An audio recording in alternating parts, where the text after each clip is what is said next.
channel. On my channel, every week I post at least 2 videos related to quality and compliance, which will help you to know more about quality and compliance.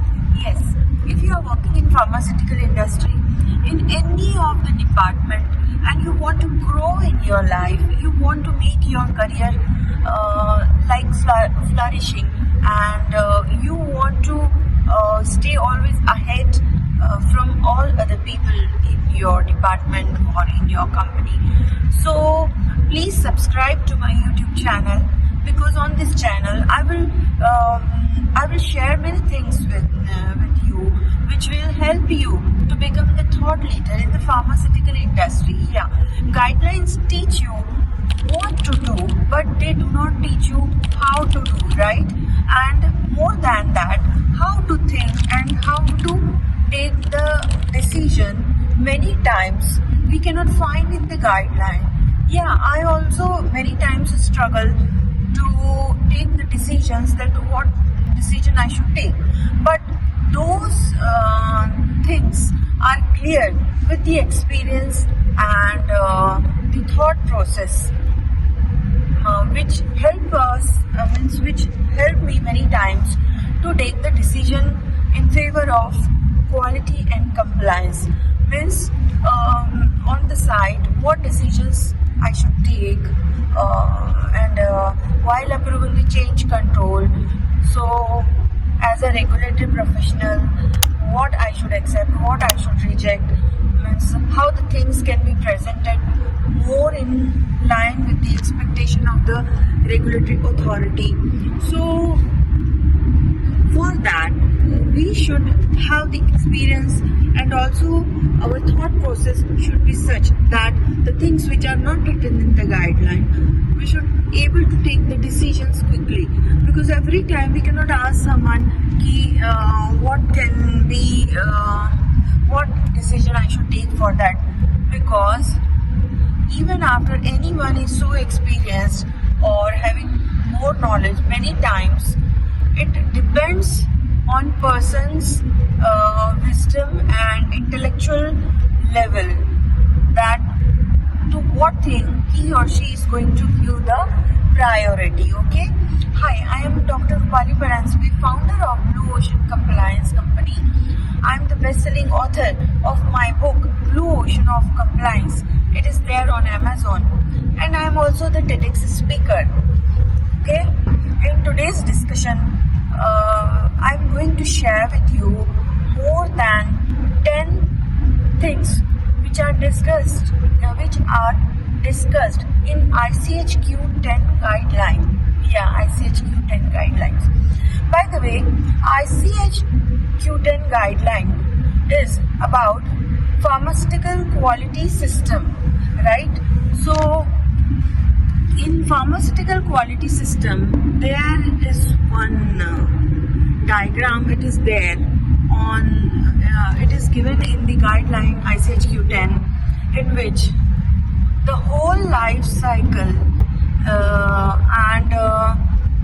means in which overall quality system is presented, means model of quality system is presented, is mentioned, right? So ICH Q10 is complementary with ICH Q8 and ICH Q9, and it describes how the overall quality system must be there on any pharmaceutical manufacturing site. Yeah. So in ICH Q8, it is given about the development. ICH Q9, it is about the quality risk management.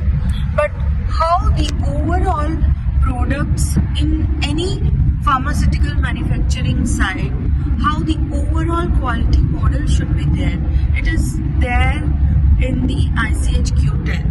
In this guideline, it is mentioned in the quality system model that the overall product life cycle is there, means when the product is developed, after that the technology transfer has happened, and means technology transfer is done, and after technology transfer is done, commercial manufacturing happens, and after commercial manufacturing, at the last product is discontinued, right? So that is the product life cycle. Now, how this product life cycle is connected with the local GMP guidelines means in which market you are selling your product, you have to follow the guideline of that country or that country's regulatory authorities guidelines, right? Set countries regulations which are applicable in that particular country. So when so do you know that when the cGMP or guidelines are applicable, so when the technology transfer happens, from that point the cGMP guidelines are applicable. Okay, and in overall quality systems, here it is mentioned that management's responsibility. So management is equally responsible for the quality of the product. It is guidelines says that whatever happening on the manufacturing side, it must be communicated to the higher management. Means the critical things must be communicated to the higher management, and management must take interest in those areas, and they should personally involve to close the gaps and to ensure that the products which are manufacturing on the site are of the good quality. So, and it is given that how it is to be done. So if practically we will talk, we will have to do the management review meeting periodically based on the site, the size of the site, and how many people are working on the site and how many sites are connected for that particular manufacturing company. Based on that, periodically management review meeting must be done, in which the management reviews all the QMS whatever happening, so deviations which are happening, investigations are happening, and how the quality of the product is impacted, and whether there are any issues on the manufacturing side in which the management must personally should pay attention. And in each management review meeting, they have to review all the quality system, and after that they should take the CAPA, corrective and preventive action, and whatever changes are to be done must be done through the change control.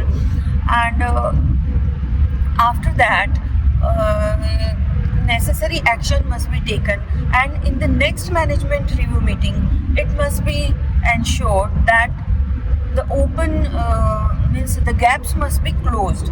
Okay, so change control, CAPA and quality risk management tools must be used to take the necessary action and to fill the gaps. And in overall system, knowledge management is very important. Means knowledge management means knowledge about the product, knowledge about the systems and processes about your product on your side. So knowledge management is very important, and in every step risk-based approach must be used. So guideline says that we have to use the risk-based thinking, and we have to apply the principles written in the ICH Q10, means quality risk management guideline. Okay, so this guideline tells more about the management responsibility. It also says that the company should have the quality manual, quality policies, and the things which can ensure that the quality of the product is good. Okay, so these were a few things I wanted to tell you, and this guideline give us the pharmaceutical quality system model. So this model help to fulfill the gaps, or more than this, I will say that this guideline is, as I said previously, that this guideline is complementary to ICH Q8 and ICH Q9, and it represents the overall quality system in the pharmaceutical industry. Okay, so these were few compliance tips I wanted to share with all of you, and there are many things we will discuss about them in my next video. So today these was the compliance tips. By the way, let me tell you that in every video, whatever you learn, you keep on writing and you implement those things on your site, and if they are already on the site, you check that whether the compliance is there or not, right? Have you read my book Blue Ocean of Compliance? No. So you must read at least once, because there are many invisible factors which are responsible for the compliance, and we keep on finding the solution, but we end up with disappointment that, oh God, that's how these issues to be solved, how this situation to be tackled. So when you will read my book, you will know many invisible factors which are there and which are responsible for the compliance. And after each chapter I have given the exercises, so when you will do the exercise and complete the exercise, so a lot of compliance will be done on your side. And in this book I have given 492 483s of 4 years, means for 4 years whatever companies have got the warning letter overall in US FDA. So and 483s warning letter I also discussed in that, but 483s 492 into 4 years. So those non-compliance I have shared in this book.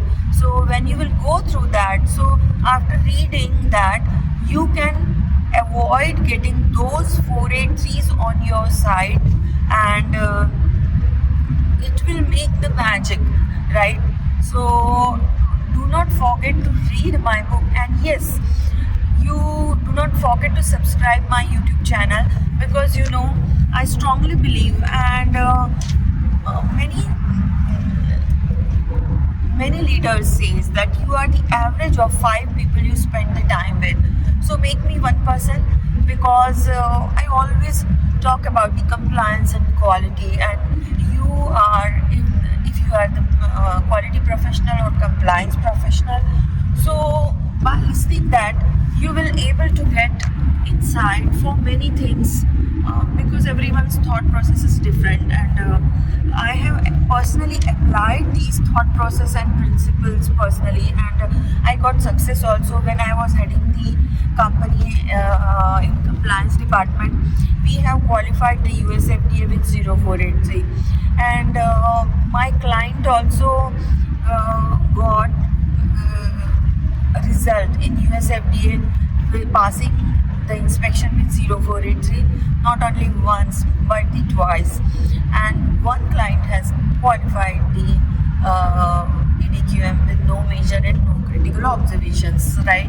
So, and working on them, so you can also apply those things and principles on your site, and you also can get the same results. Okay, so do not forget to subscribe my YouTube channel, and yes, only knowing and not doing is never going to help you. You have to implement the learnings on your site also, so that the results can be seen. Okay, so but yes, within one only you will listen once, and you will start implementing it. Do not happen. It takes time, but yes, you start from today or wherever you feel you start, and you will grow on that journey, and one day you will get the success. Okay, so all the best for qualifying the regulatory inspection with no observation. Okay, with this message, Dr. Rupali Paranspe signing out until we meet again. Bye.